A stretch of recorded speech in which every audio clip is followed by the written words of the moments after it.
teman-teman, Assalamualaikum warahmatullahi wabarakatuh. Bagaimana kabar teman-teman hari ini? Semoga teman-teman semua dalam keadaan sehat dan selalu semangat.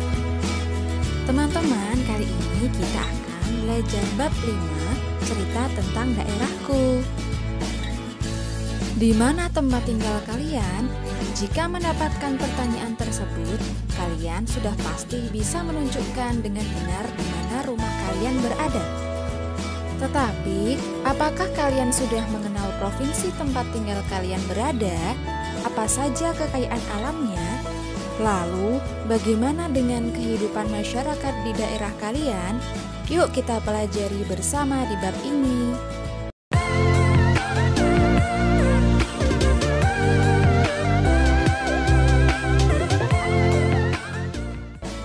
Tujuan pembelajarannya: 1. Menceritakan perkembangan sejarah daerah tempat tinggal. 2. Mengidentifikasi dan menunjukkan kekayaan alam yang ada di daerah tempat tinggal. 3. Menelaah pengaruh perkembangan daerah terhadap kehidupan perekonomian masyarakat di daerah tempat tinggal. Topik A. Seperti apa daerah tempat tinggalku dahulu? Coba perhatikan percakapan antara Ian dan Agi berikut ini. Kemarin kakekku cerita tentang asal-usul kota ini. Katanya dulu kota ini adalah hutan. Tapi ceritanya panjang, lebih seru dengarkan langsung dari kakekku. Wah, seru sepertinya. Nanti sore aku ke rumahmu ya. Aku mau dengar cerita dari kakekmu. Apa kalian pernah mendengar kata sejarah? Apa yang dimaksud dengan sejarah? Kalian dan orang-orang di sekitar kalian pasti memiliki masa lalu. Begitupun dengan daerah tempat tinggal kalian. Nah, cerita mengenai berbagai hal yang benar-benar terjadi di masa lalu inilah yang disebut dengan sejarah. Coba ingat kembali masa kecil kalian. Apakah kondisi rumah kalian dahulu masih sama dengan sekarang? Apakah rumah-rumah tetangga dahulu masih sama dengan sekarang? Apa keadaan lingkungan di sekitar tempat tinggal kalian masih sama?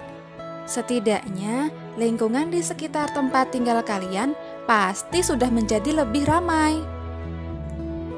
Ini menjadi bukti bahwa sebuah daerah dapat berkembang. Kota atau kabupaten maupun provinsi tempat tinggal kalian pun selalu mengalami perubahan. Dahulu keadaannya tidak seperti sekarang.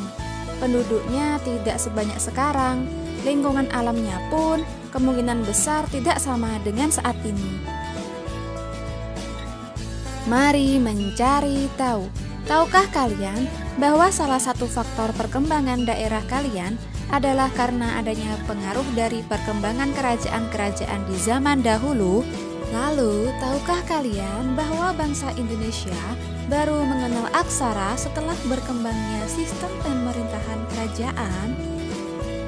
Jauh sebelum menjadi Negara Kesatuan Republik Indonesia atau NKRI, wilayah Indonesia merupakan bagian-bagian dari banyak kerajaan. Kerajaan-kerajaan ini juga yang turut membantu berkembangnya Indonesia menjadi sebuah bangsa.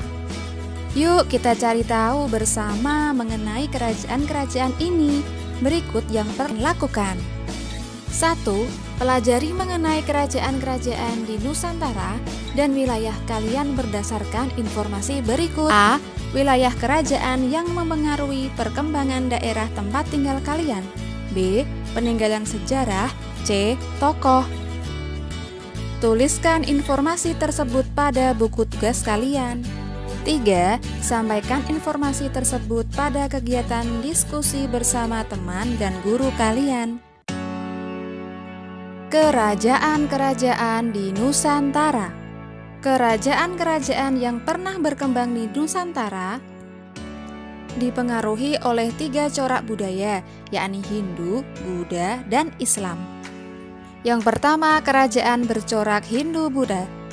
Dari berbagai peninggalan yang ada, diketahui bahwa Hindu-Buddha masuk ke Indonesia karena dibawa oleh para pendeta Brahmana dan pedagang India. Setelah itu, bermuncullah kerajaan-kerajaan Islam di Indonesia. Yang kedua, kerajaan bercorak Islam. Agama Islam masuk ke Indonesia melalui para pedagang yang berasal dari Arab, Persia, dan Gujarat.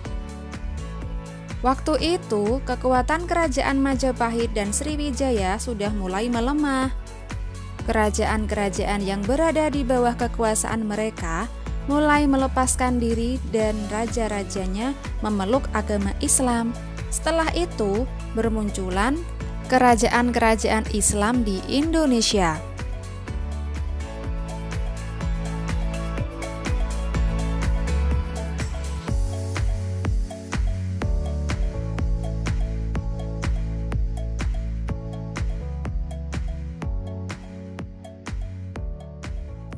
Yuk perhatikan tabel berikut ini.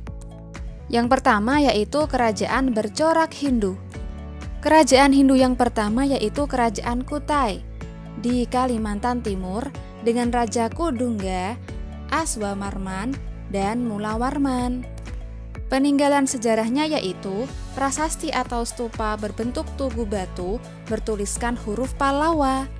Yang kedua, Kerajaan Tarumanegara di Bogor, Jawa Barat dengan Raja Punawarman. Peninggalannya yaitu prasasti kebun kopi, prasasti jambu, prasasti Muara Cianten, prasasti Tugu, dan prasasti Lebak. Yang ketiga, Kerajaan Kalingga di Jawa Tengah dengan Raja Ratu Sima dengan peninggalan prasasti Tukmas, prasasti Sojomerto, Candi Angin, Candi Bubrah. Yang keempat, Kerajaan Mataram Hindu di Jawa Tengah, Sanjaya, Rakai Panangkaran, dan Raja Balitung dengan peninggalan kompleks Candi Prambanan. Yang kelima, Kerajaan Kediri di Jawa Timur dengan Raja Jayabaya dan Kertajaya dengan peninggalan prasasti Pandeligan, prasasti Hentang, kitab-kitab karya Empu Panuluh dan Empu Sedah. Yang keenam, Kerajaan Singosari di Jawa Timur dengan Raja Ken Arok dan Kertanegara dengan peninggalan Candi Jago, Candi Kidul, Candi Singosari, dan Candi Kagenengan. Yang ketujuh yaitu Kerajaan Majapahit di timur dengan Raja Raden Wijaya, Jayanegara, dan Hayam Wuruk. Sedangkan peninggalannya yaitu Candi Penataran, Candi Tikus, Candi Sumberjadi, Kitab Negara Kertagama karangan Empu Prapanca yang menuliskan kata Pancasila.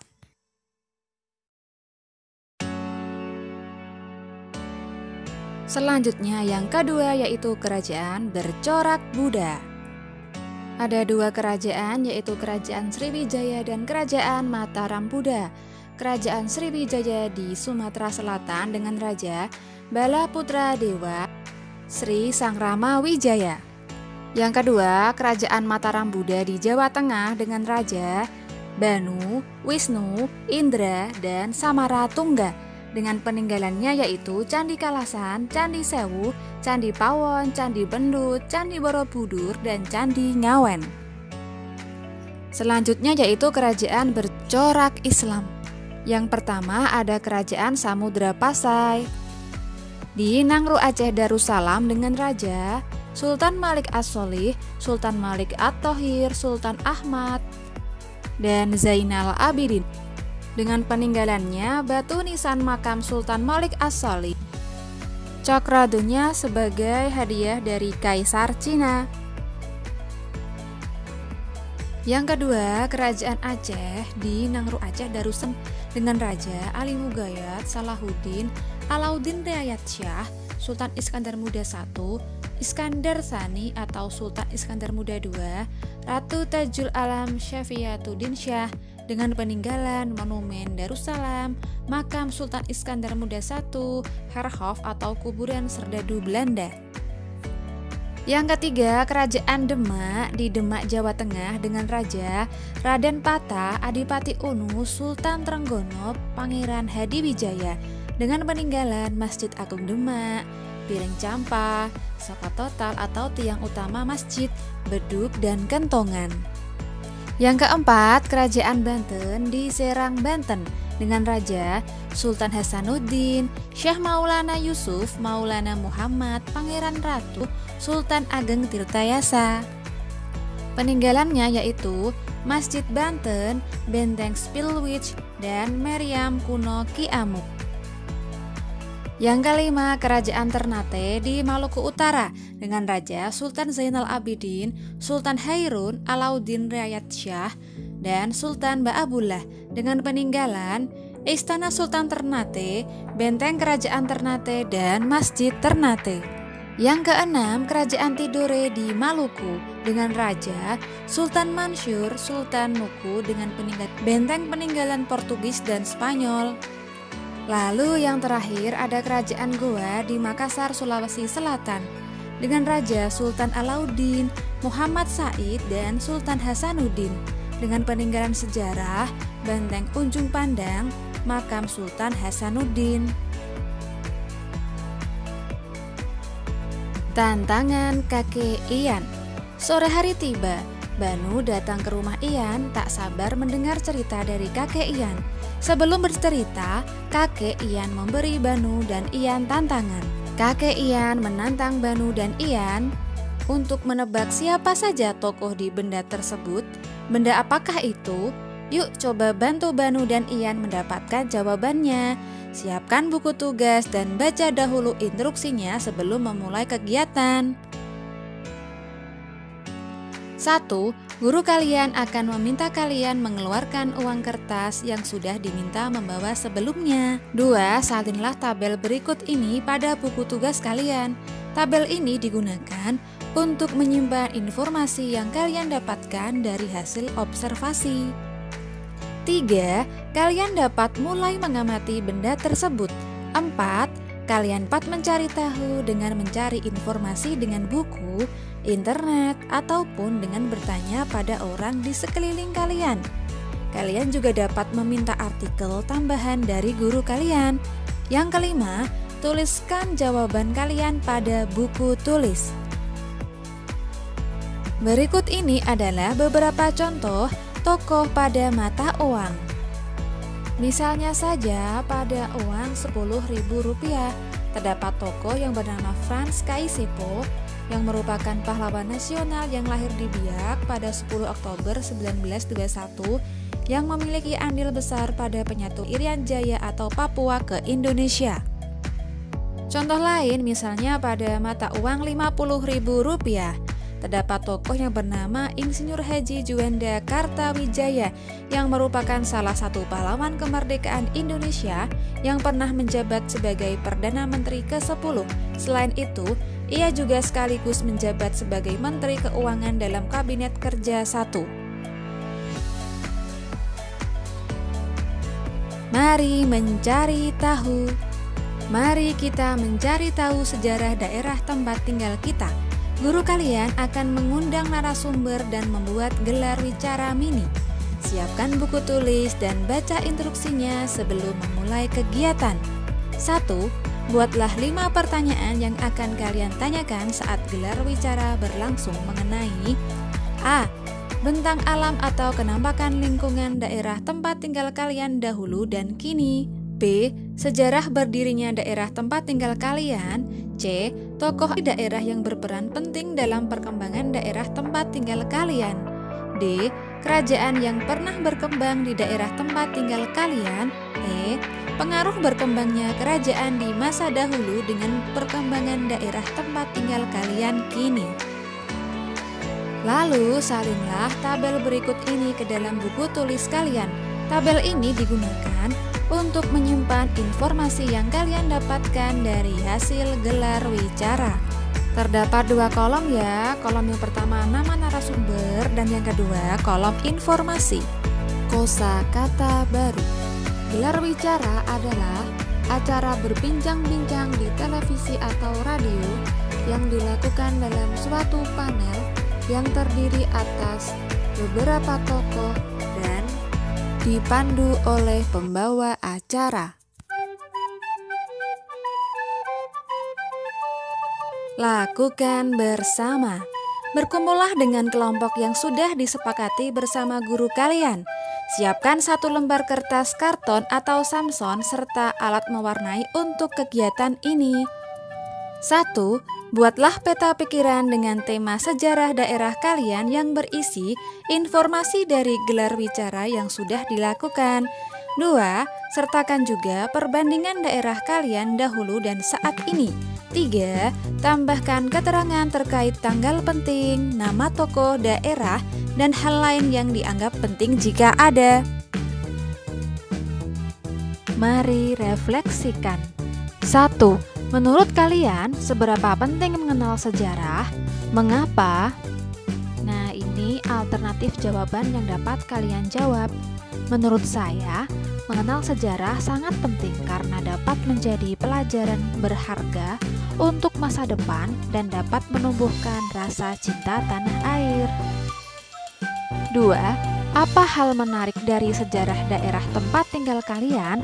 Ini karena saya tinggal di Kudus, jadi Kudus dikenal sebagai kota penghasil rokok atau kretek terbesar di Jawa Tengah dan juga dikenal sebagai kota santri. Kota ini adalah pusat perkembangan agama Islam pada abad pertengahan. Hal ini dapat dilihat dari adanya 3 makam wali atau sunan, yaitu Sunan Kudus, Sunan Muria, dan Sunan Kedu. 3. Apa yang bisa dipelajari dari tokoh daerah kalian? Hal yang bisa dipelajari adalah sikap religius, toleransi, dan kerja keras. Nah, kalau ini sesuaikan dengan sejarah yang ada di tempat tinggal kalian ya. 4.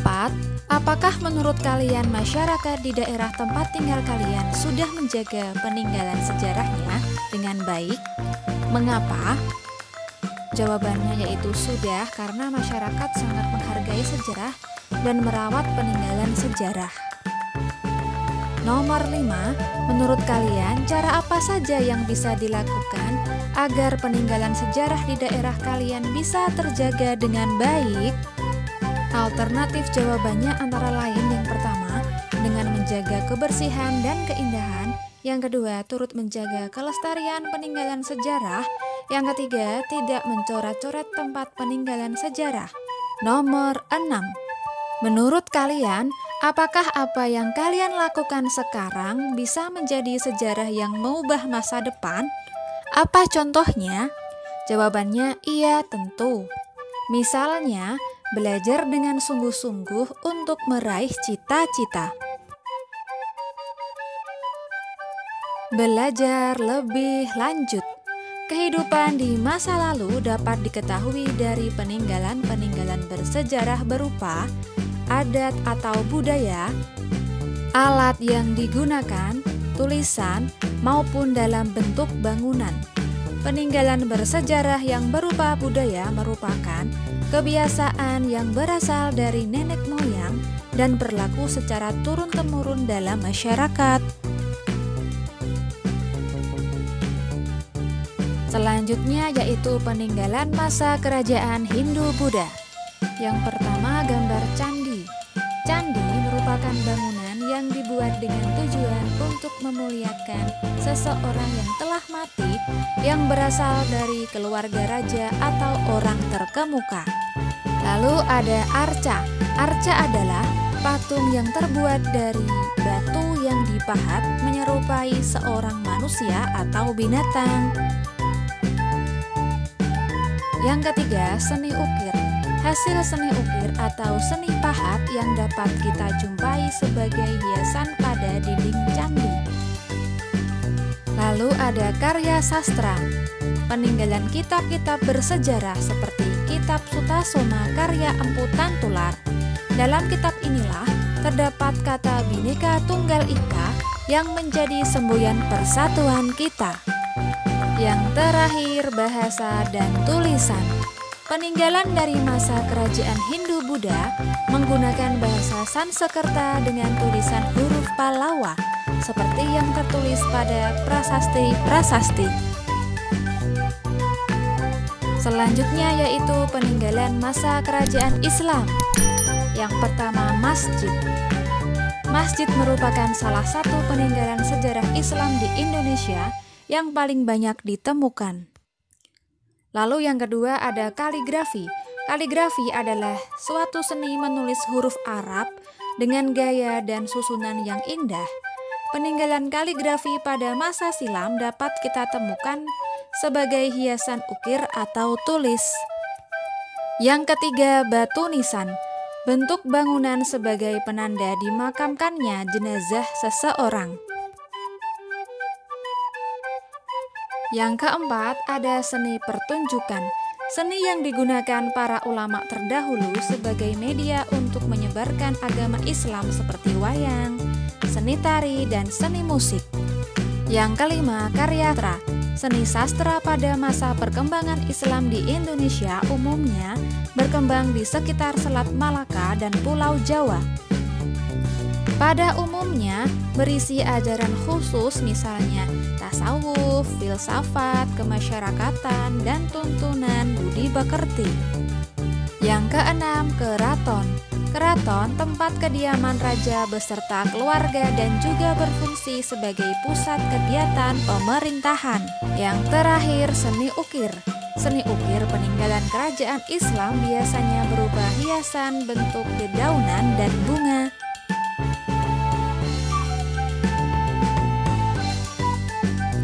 Apa yang sudah aku pelajari? Yang pertama, sejarah merupakan hal yang benar-benar terjadi di masa lalu. 2. Manfaat dari belajar sejarah adalah untuk mengetahui kehidupan di masa lalu dan mengambil pelajaran baik dari cerita tersebut. Yang ketiga, kita dapat mengetahui kehidupan masa lalu melalui peninggalan sejarah yang ditemukan. Bentuk-bentuk peninggalan sejarah tersebut berupa tulisan, bangunan, benda, karya seni, dan adat istiadat. Oke teman-teman, akhirnya materi pada topik A sudah selesai. Sampai jumpa pada materi berikutnya.